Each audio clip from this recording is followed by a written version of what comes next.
A routine stop. A powerful woman behind the wheel, two officers who thought they were in control. When officers Mark Sullivan and Ethan Carter pulled over a black woman late at night, they assumed it was just another moment to assert their authority. But within minutes, the situation flipped because this was no ordinary woman. This was their soon-to-be police chief. What followed was more than just an uncomfortable realization. It was a reckoning.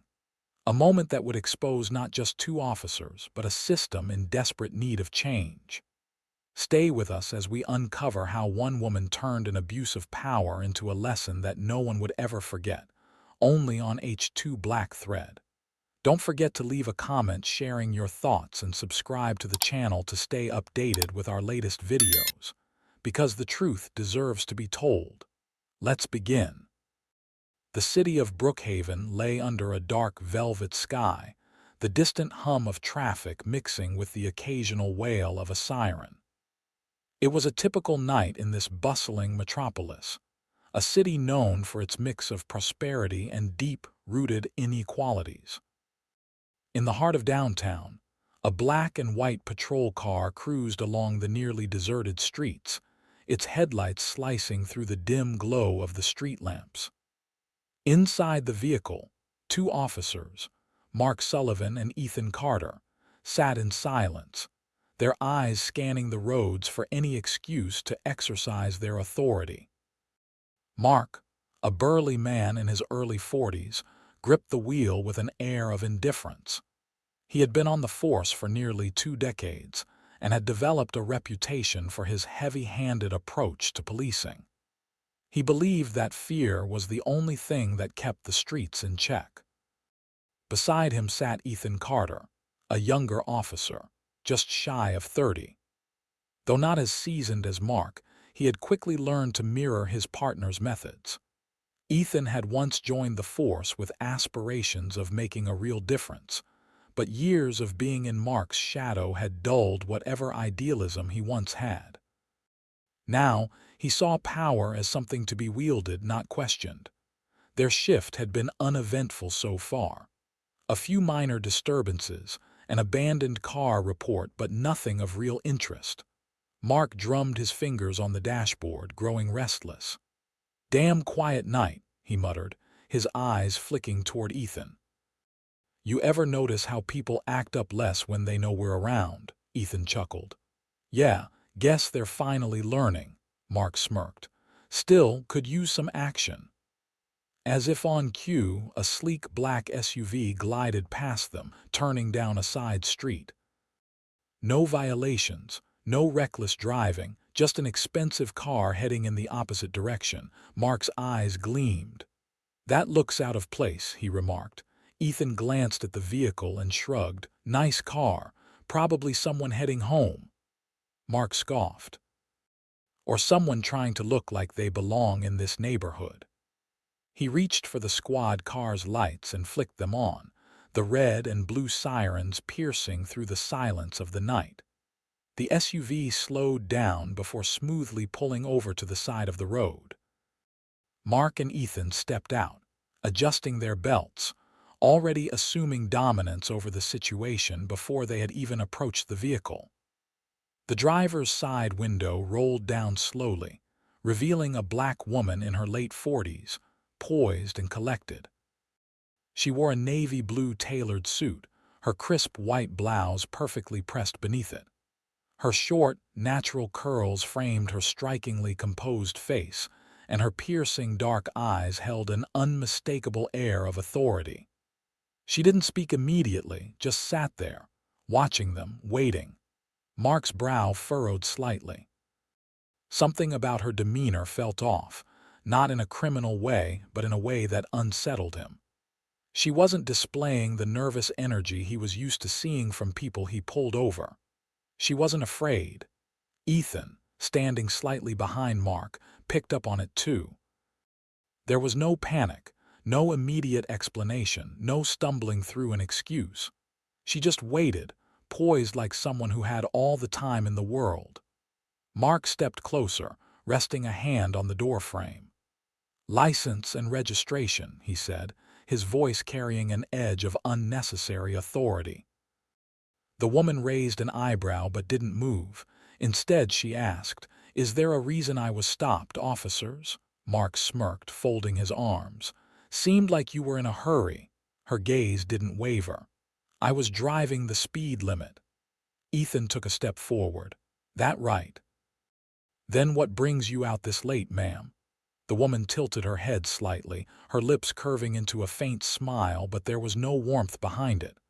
"Last I checked," she said evenly, "driving late at night isn't a crime." Ethan stiffened, disliking the way she wasn't intimidated. Mark clicked his tongue. "Just a routine stop. Happens all the time." The woman sighed, reaching for her glove compartment in a calm, deliberate motion. "Then let's get this over with," she said as she pulled out her license and registration, handing them over. Mark took the documents, his eyes scanning them briefly before he read the name aloud. Alicia Monroe.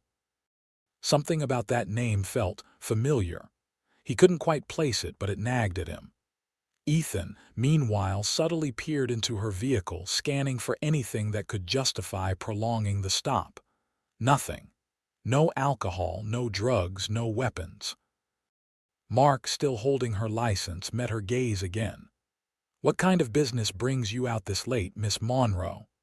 Alicia's smile widened slightly, but her eyes remained unreadable. "You'll find out soon enough," she said simply. Mark didn't like that response. It was too confident, too controlled. He preferred his stops when people were nervous, apologetic, scrambling to comply. This woman was none of those things. Ethan leaned closer, lowering his voice just slightly. "Most people are a little more cooperative when we pull them over." Alicia didn't blink. "Should I be nervous?" That threw Ethan off balance for half a second. Mark scoffed. "No one's saying that." He turned to Ethan. "Run her ID." Ethan hesitated but nodded, retreating to the patrol car. As Ethan typed Alicia's information into the system, his face slowly drained of color. Mark, still standing beside Alicia's car, tapped his fingers impatiently against the roof. "What's taking so long?" Ethan didn't answer immediately. He swallowed hard before his voice crackled through the squad car's radio. Mark," he said slowly, "we have a situation." Mark frowned, stepping away from Alicia to approach the car. He leaned in to look at the screen. The words on the display made his stomach drop. Alicia Monroe, incoming chief of police, effective tomorrow. Mark's breath caught in his throat. He had just pulled over his new boss. His hands went slightly clammy as he turned his head toward Alicia, who was now stepping out of the SUV, smoothing down her suit as she stood with an unshaken, commanding presence. Mark and Ethan stood frozen. She looked at them, calm, collected. Then, with a single raised eyebrow, she asked, "Something wrong, officers?" The streetlights cast long shadows along the quiet road as a heavy silence settled between Alicia Monroe and the two officers. She stood outside her sleek black SUV, her stance poised and unwavering, her expression unreadable. Across from her, Mark Sullivan and Ethan Carter had not yet fully grasped the depth of their mistake. They were still acting on instincts fueled by arrogance, convinced that they were in control of the situation. Alicia had asked a simple question: "Is there a reason I was stopped, officers?" Yet instead of answering her directly, Mark let out a scoff, crossing his arms as if he found her question amusing. "Lady, you're acting real suspicious," he said, his tone laced with condescension. Alicia tilted her head slightly, observing him. "Suspicious?" she echoed. "In what way?" Mark smirked, clearly enjoying the exchange. "You tell me. Nice car late at night driving around without a care in the world. Makes me wonder what you're up to." Alicia let out a slow breath, maintaining her composure. "I see," she said, her voice controlled but firm. "So, you assume that because I'm driving a nice car at night, I must be up to something. You stop every luxury vehicle you see, Ethan, shifting on his feet, interjected. Look, ma'am, we're just doing our job. Cooperate and this will be over faster.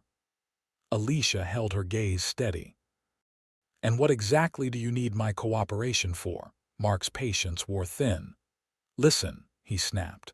You're asking a lot of questions. Usually when people start doing that, it means they've got something to hide. Alicia raised an eyebrow. Or it means I know my rights. Ethan clenched his jaw. He could feel the control of the situation slipping, and he didn't like it. All right, he muttered, stepping past Mark. Let's just make sure everything checks out. Without waiting for permission, he yanked open the passenger door and began rummaging through the glove compartment. Alicia turned sharply, stepping toward the car. Excuse me, she said, her tone edged with authority. Ethan ignored her, continuing to search. Alicia's expression darkened. Do you have a warrant? Mark shrugged, standing beside her as if daring her to resist.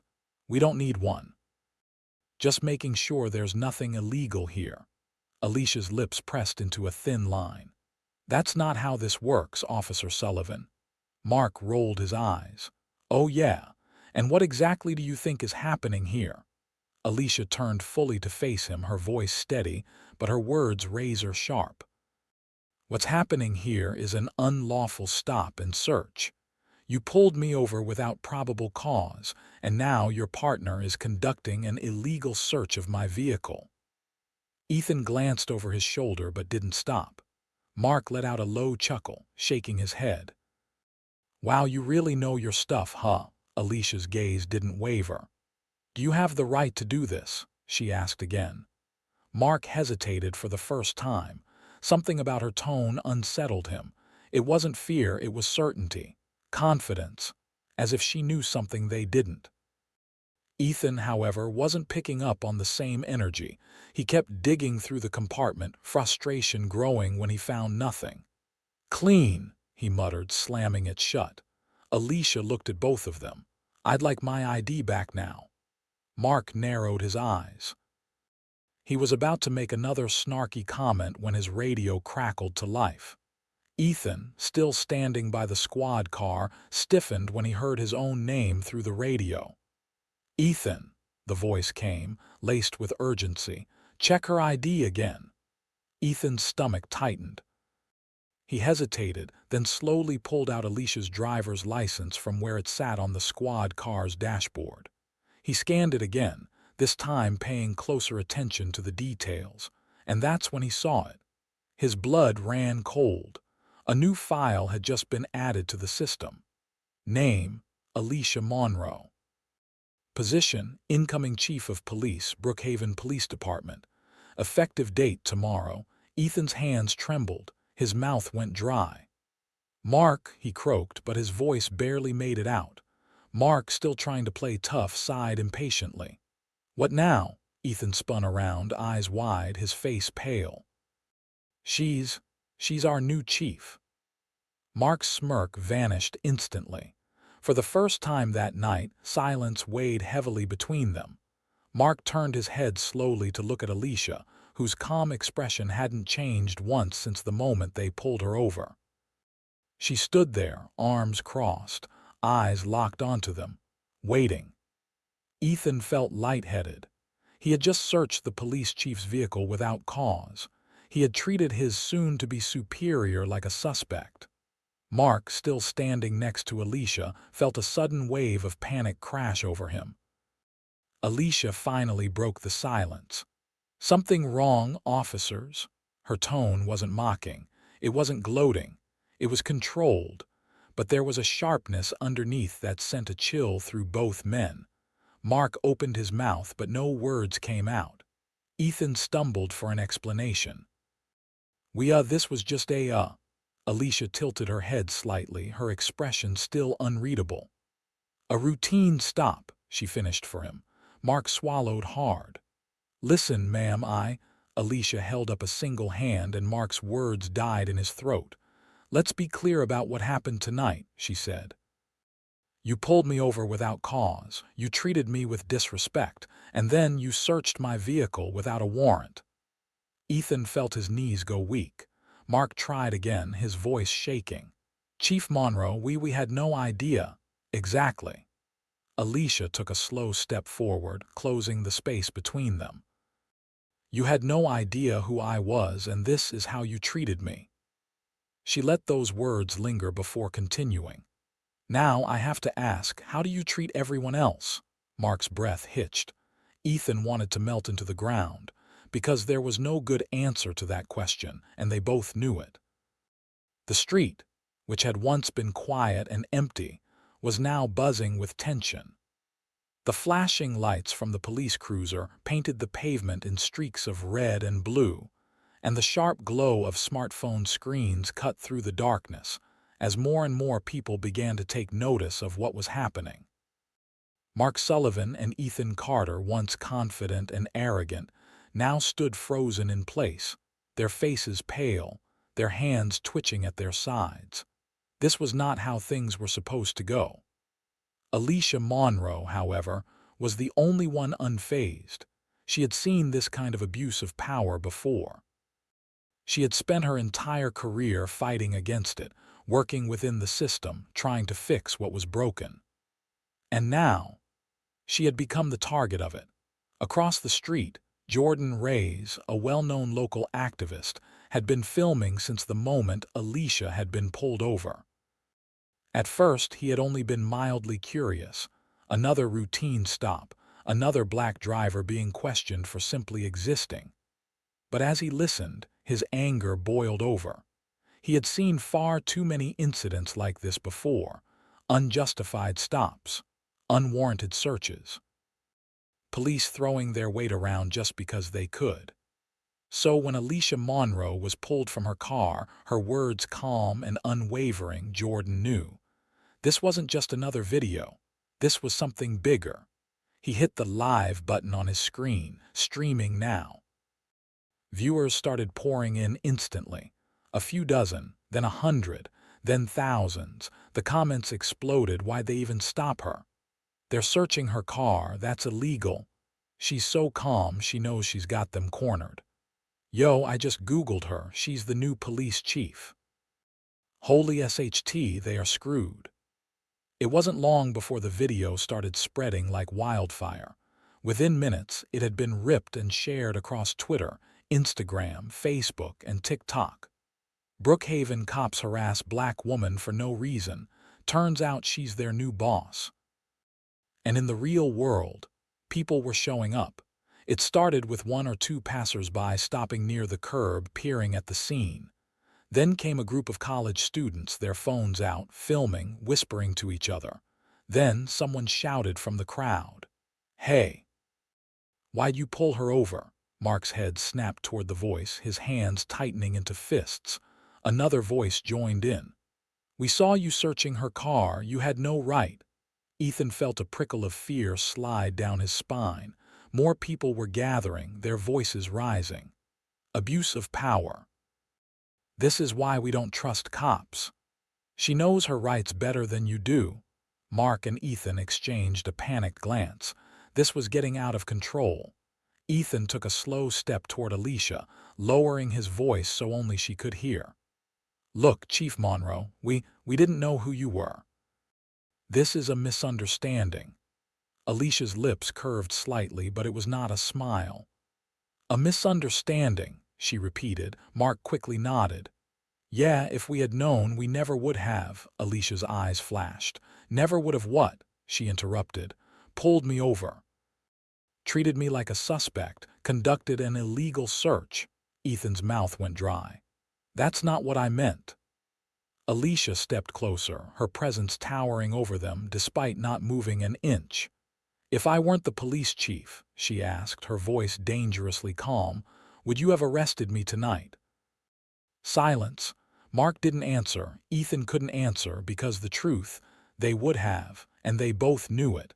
The crowd was still watching, listening, recording. Alicia turned slightly, addressing not just the officers but everyone around her. "This is what happens when there's no accountability," she said, her voice carrying over the restless murmurs of the crowd. This is what happens when officers believe their badge is a shield from consequences. Mark and Ethan wanted to disappear. This wasn't supposed to be happening. They had spent years getting away with this. But now, their every move was on camera. Ethan tried one last time. "Please, Chief Monroe, we're sorry." Mark nodded rapidly. We screwed up. Just give us a chance to fix this." Alicia let their words hang in the air for a long moment. Then she said, "You're not getting out of this that easily." Mark and Ethan froze. Alicia wasn't letting them walk away. The weight of what they had done was crashing down on them all at once. The fear of losing their jobs, their badges, their reputations clawed at them. For the first time in their careers, they weren't the ones in control. And that terrified them. A news crew van screeched to a stop near the edge of the crowd. A reporter jumped out, microphone in hand, rushing toward the scene. More cameras, more attention. Mark and Ethan knew this was now national news. There was no escaping it. Alicia turned back to the two officers, her eyes steely. "I should have you both fired right now." Ethan swallowed. "Chief, please." She held up a hand, silencing him instantly. "But I won't." Mark blinked in shock. Ethan's brow furrowed. "You won't," Alicia exhaled slowly. "Not yet." She took a step closer, her voice lower, sharper. "Because if I fire you now, what lesson do you learn?" Mark felt his hands start to shake. Alicia continued, "I want you to feel this, to carry this moment with you. I want you to wake up every day knowing that the only reason you still have your jobs is because I showed you more mercy than you have ever shown anyone else." Mark and Ethan stared at her, their bodies heavy with shame. Alicia let the silence linger before she turned away. "You will answer for this," she said, "but not tonight." Then, without another word, she walked past them, leaving them to drown in their own fear, their own guilt, their own helplessness. The crowd erupted into applause. And as the video continued spreading, one thing became abundantly clear: Brookhaven would never be the same again. The next morning, Brookhaven Police Department was anything but calm. The events of the previous night had spread like wildfire.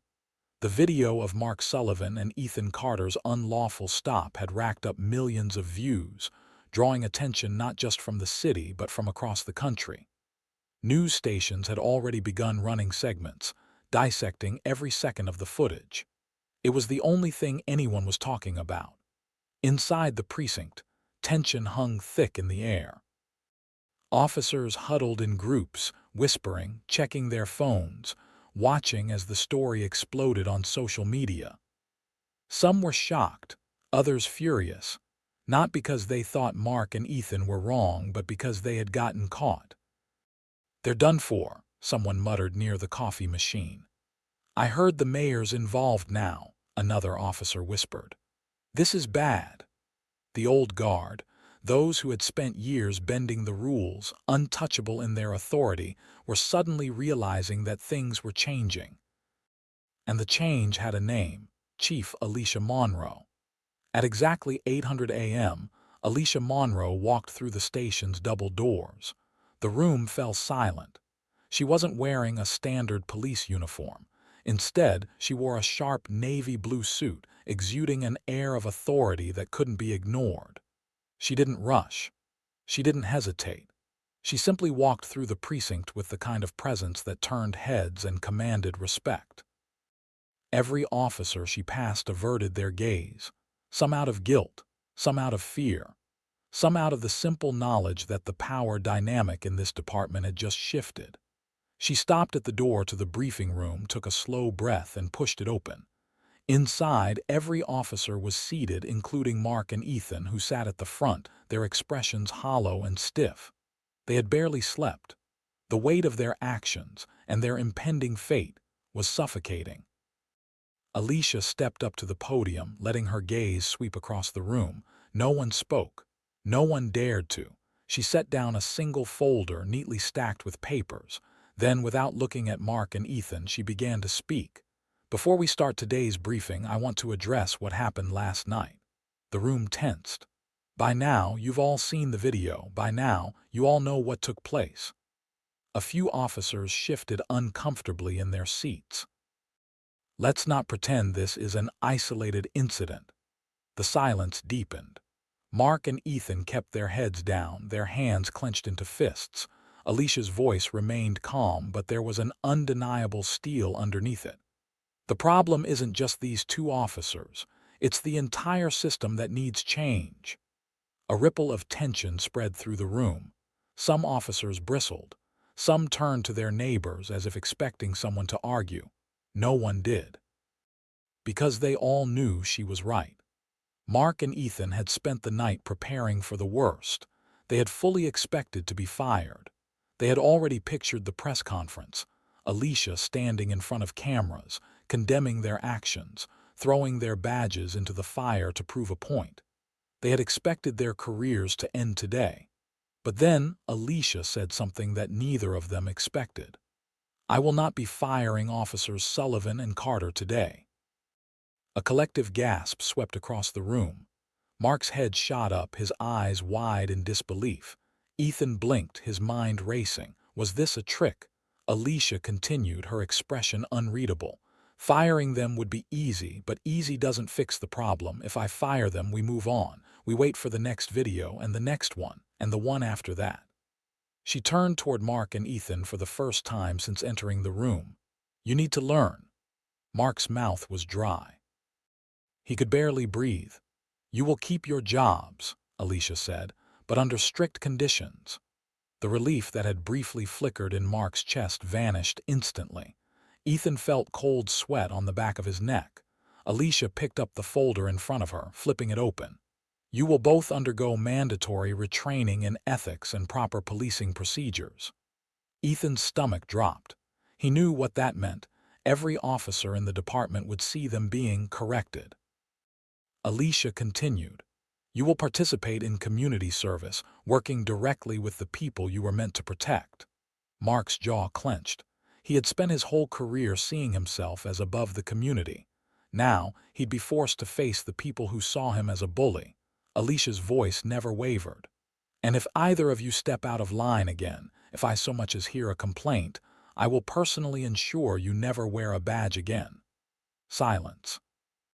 Mark and Ethan felt the weight of every eye in the room. They weren't heroes anymore. They weren't respected officers. They were an example. Alicia folded her hands in front of her, locking eyes with them. "This is not a punishment. It is an opportunity." Mark's throat tightened. Ethan swallowed hard. They had no choice but to accept it. Slowly, both men nodded. "Yes, ma'am." Alicia gave a small nod. "Then get to work." As the meeting ended, officers began to rise from their seats, murmuring among themselves. Some were satisfied with the decision. Others thought Alicia should have fired them outright. Mark and Ethan stood, still feeling the burn of humiliation. But as they moved toward the door, a voice stopped them. "Hey!" They turned to see Alicia still standing by the podium watching them. She stepped closer, lowering her voice so only they could hear. "You should know," she said, "that this decision wasn't for you. It was for the people you failed." Mark couldn't meet her eyes.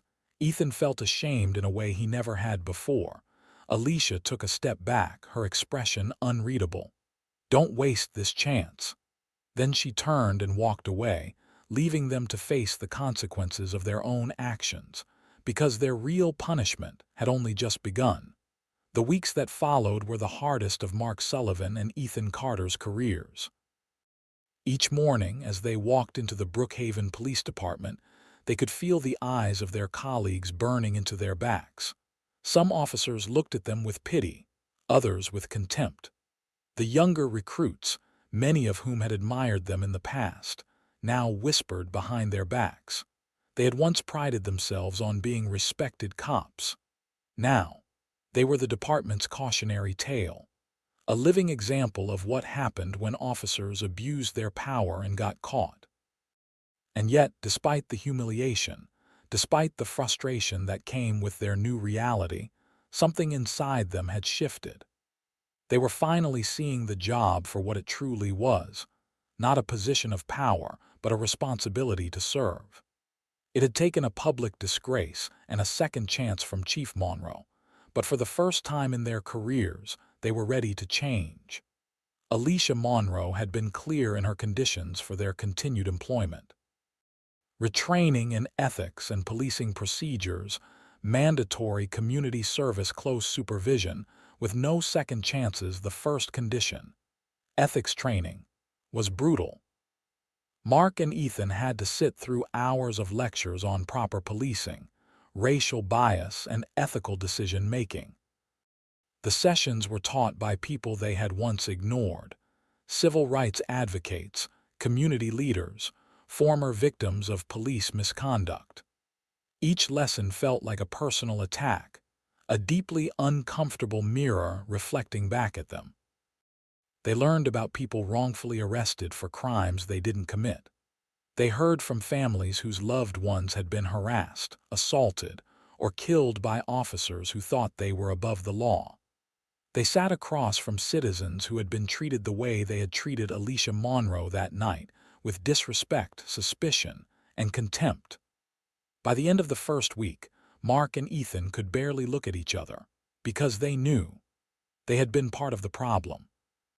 The second condition, community service, was worse. Mark and Ethan had spent their entire careers patrolling neighborhoods but never truly knowing them. Now they were forced to engage with the people they had once looked down on. For 8 hours a day, they worked in public outreach programs, assisting at shelters, food banks, and youth centers. One afternoon, Mark found himself repairing a broken fence for an elderly man who had lived in Brookhaven for 40 years. The man recognized him instantly. "You pulled my grandson over last year," the old man said, his voice laced with distrust. Mark froze. "Did I?" he asked, already knowing the answer. The man nodded. Said he was acting suspicious when all he was doing was walking home from work. Mark had no defense. He had no excuse. "I'm sorry," he said for the first time in his life, meaning it. The old man didn't smile. He just nodded and said, "Make sure it doesn't happen again." For Ethan, the most eye-opening experience came when he was assigned to mentor at-risk youth, teenagers who had been profiled, stopped, and harassed by officers who assumed they were up to no good. At first, the kids hated him. One boy, no older than 16, asked him bluntly, "How many people have you arrested for nothing?" Ethan had no answer. Instead, he listened. And for the first time, he heard their stories about being stopped, searched, questioned, and treated like criminals for doing nothing wrong. He recognized himself in every one of those stories, and he hated it. One evening, after a particularly long shift, Chief Monroe approached them in the locker room. Mark and Ethan immediately stood up straight, still conditioned to fear her judgment. But this time, she wasn't there to reprimand them. Instead, she studied them for a moment before asking, "Tell me something, what have you learned?" Mark hesitated, then spoke the truth. "That we were wrong," he admitted, "that we let power cloud our judgment." Ethan nodded, his voice quiet. "That we weren't protecting people, we were intimidating them, and that's not what being a cop should be." Alicia's expression remained unreadable. Then she finally said, "I don't need you to fear me. I need you to understand what it truly means to be a police officer." Mark and Ethan let those words sink in, because for the first time they did. Alicia had saved their careers, but not to protect them. She had done it so they could become better. Mark swallowed hard. "Thank you, Chief," he said. Ethan nodded. "For not giving up on us." Alicia gave the smallest of nods. "Don't make me regret it." Then, without another word, she left them standing there, not as failures, not as disgraced cops, but as men who had been given a rare opportunity, a chance to change. The scandal of that night never fully disappeared. The video still existed, archived in countless corners of the internet. It remained a permanent reminder, a digital scar of a broken system, but also a turning point in the careers of two men who had once been lost in it. The internet never forgets, but it does evolve. At first, the video was a symbol of police corruption, a textbook case of racial profiling, of abuse of power. It fueled debates on law enforcement, on systemic injustice, on the fundamental question: who do the police serve, power or the people? But over time, something unexpected happened. The conversation shifted. People stopped focusing on Mark and Ethan's fall and started talking about their redemption. Instead of being permanently labeled as the officers who harassed their own police chief, they became a different kind of example: the ones who listened, the ones who learned, the ones who chose to be better. And as much as their past would always follow them, something new began to emerge: trust. Not all at once, not overnight, but little by little, as they continued to show up, to do the work, to prove that their change was real. Something shifted in how the community saw them. At town hall meetings, they were no longer the enemy. On their patrols, they weren't met with fear and resentment, but with cautious hope. They started having real conversations with the people they once ignored. And most importantly, they started holding themselves accountable. When new recruits joined the force, it was Mark and Ethan who pulled them aside, who told them, "We did things the wrong way once. Don't make the same mistakes we did." They became mentors, not enforcers. They showed through their actions that reform wasn't just a talking point. It was possible. Because in the end, Alicia Monroe had taught them something greater than anything they had learned at the academy. Justice isn't about authority. It's about using authority the right way. And for the first time in their lives, they truly understood what that meant. But the impact of that night didn't stop with just Mark and Ethan. It forced Brookhaven's entire police department to take a hard look at itself. The officers who had once laughed behind closed doors, the ones who had turned a blind eye to misconduct, suddenly had to reckon with their own behavior. Some officers left, some refused to change, but others started asking themselves the hard questions. What does it really mean to protect and serve? What kind of cop do I want to be? If I were in Mark and Ethan's position, would I have learned anything? And in those quiet moments of reflection, some of them began to make changes of their own. New training programs were introduced, not just on paper, but in practice. Implicit bias training wasn't optional anymore. De-escalation tactics became a priority. Officers who abused their power were no longer shielded by silence. Brookhaven wasn't perfect. No system, no institution ever would be. But it was better, and it was still changing. Because change doesn't happen in a single moment. It happens in the choices we make, every single day. For those who had witnessed the viral video, for the ones who had shared it, argued over it, demanded justice, this story had meant something different. It had started as another example of injustice, but it had become something else. A lesson in accountability, a lesson in redemption, a lesson in the power of second chances, but only if they are truly earned. People started questioning their own role in the world around them. Do I speak up when I see something wrong? Do I challenge injustice, even when it's uncomfortable? Am I willing to grow, to listen, to change? Because change wasn't just for Mark and Ethan. It wasn't just for Brookhaven PD. It was for everyone. The world had watched what happened that night. And somewhere in the minds of people who had once thought power meant dominance, a new idea took root. That true strength, true justice, doesn't come from fear. It comes from doing what's right, even when no one is watching. Because in the end, that's what makes the difference between being feared and being respected.